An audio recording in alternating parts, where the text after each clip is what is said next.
Here's what Jed Hoyer had to say about PCA's call-up late in the season and what it will mean for his future going forward, or what he hopes it means. He struggled at the plate when he was here, and I told him this. I sat down with him on Sunday and I told him this. Like, I actually believe that will end up being the single best thing that could happen to him in a lot of ways. He's such an exceptional defender. I think everyone saw that. He's going to prevent so many runs defensively.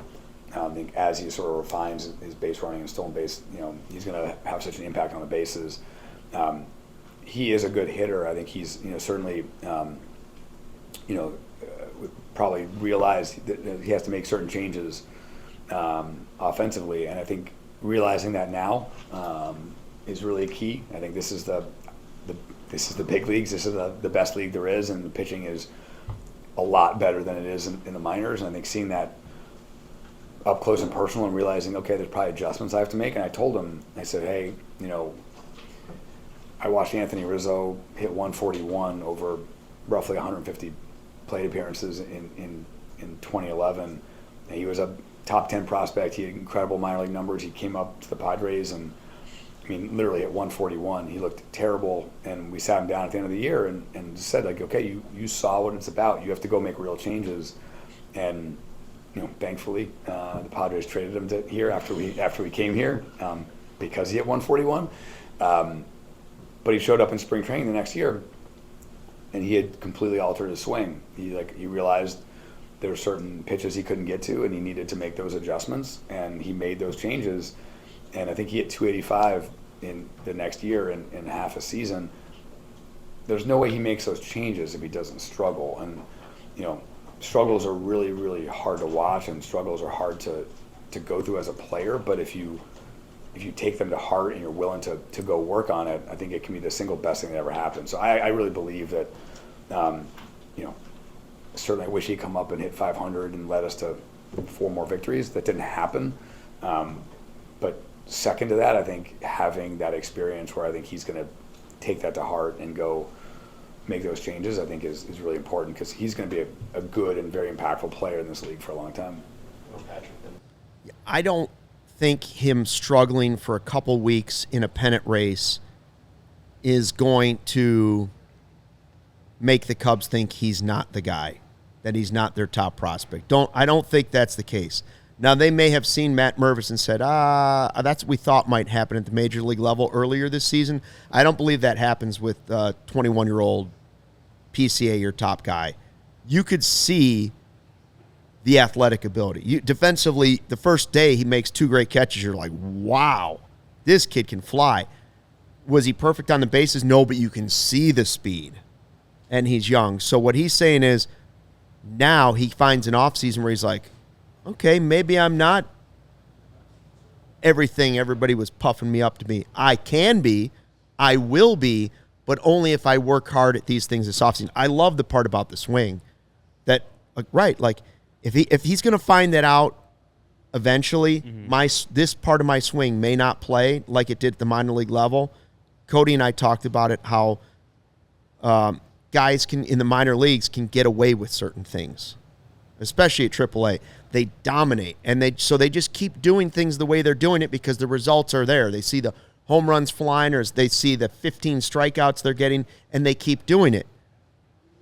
But when they get to the majors, it doesn't always work, and you have to go back and fix that, even if that means struggling a little bit in an off season or at AAA for a short stretch, because that's what's going to make you a better major league player. Yeah, and so, Pete Crow-Armstrong, I actually had a conversation with him over the weekend up in Milwaukee for a piece that's going to come out later this week. But he is a very introspective, for a 21-year-old, introspective, good self-evaluator, and it was a little bit of a surprise to see. I just hadn't interacted with him a lot, so I didn't kind of know how he approached things. But he was very open about what he feels like he needs to do better, and it was very good to see him acknowledge that. But one of the things is kind of like what you mentioned, not even just with the swing.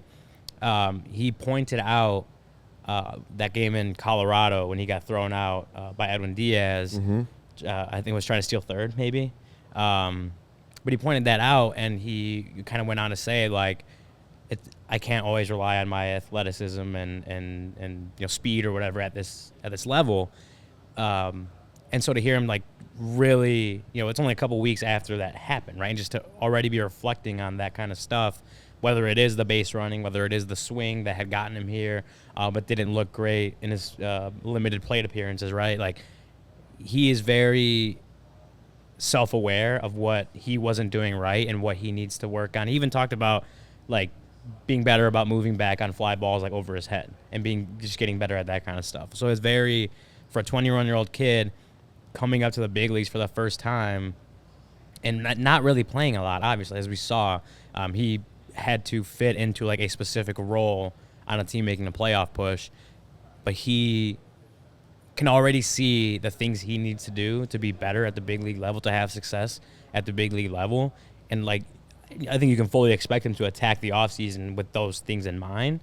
But it's like, yeah, he understands that some of the things that he did that got him through the minor leagues pretty quickly, it may not always work out at the big league level. Like the base running aggressiveness, it may not always work out at the big league level, and we saw it based on some of the outs he made on the base pass in just 3 weeks in the big league. So, like, anyone that's out on Pete Crow-Armstrong, like, he's 21 years old, but he's like the top 10 prospect for a reason. Like, he's going to take this offseason, this winter, and whether he starts the season on the opening day roster or not, he is going to take everything that he learned in his time with the Cubs this season and attack the offseason to focus on the things he's already kind of reflected on and already pointed out as, like, I need to be better at this, I need to be better at that, so I can have success in the big leagues. And I think for Pete Crow-Armstrong, like, that's, again, for a 21-year-old kid, like, he's not going to be 22 until March, like, almost opening day. Like, to hear him talk about that and already be reflecting on, like, these are the things that I need to work on was, like, very mature, and, like, you get, okay, he gets it, right? He might be young, but he gets it.